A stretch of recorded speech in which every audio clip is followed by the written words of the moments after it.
Slim Smith had a voice that could melt steel and lift souls, but behind that golden sound was a man battling demons, and at just 24 years old, his story ended in blood, confusion, and heartbreak.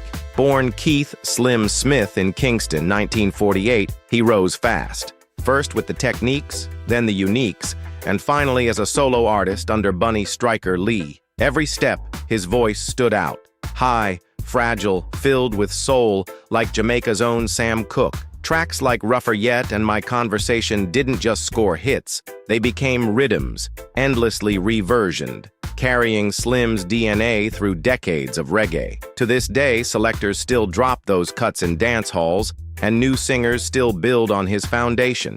That's how deep his imprint runs. But brilliance often walks hand in hand with struggle. Friends recall Slim as loving, football mad, always humming melodies. Yet whispers of rivalry, depression, and pressure haunted him. He was said to be deeply troubled by the idea that Roy Shirley's career was being pushed ahead of his own. By 1972, his battles had landed him in Bellevue Sanatorium. Jamaica didn't yet have the language for mental health, and Slim was fighting a war inside that few could see. Imagine the weight, a superstar voice, but a mind under siege.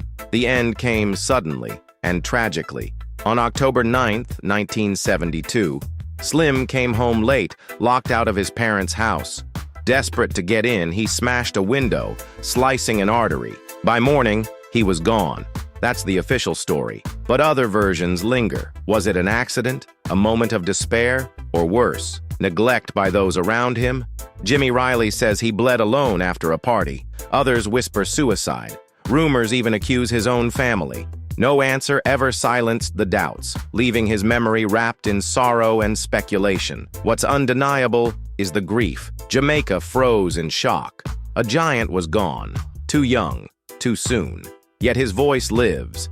Every time a selector drops the conversation rhythm, every time Rougher Yet carries a new singer's cry, Slim Smith breathes again. His falsetto, influenced by Curtis Mayfield and Sam Cooke, remains unmatched. He wasn't just another singer, he was a foundation. His influence still echoes in reggae, dancehall, and even modern remakes that keep his spirit alive. Slim Smith reminds us that genius can shine bright but burn quick. His music gave us joy.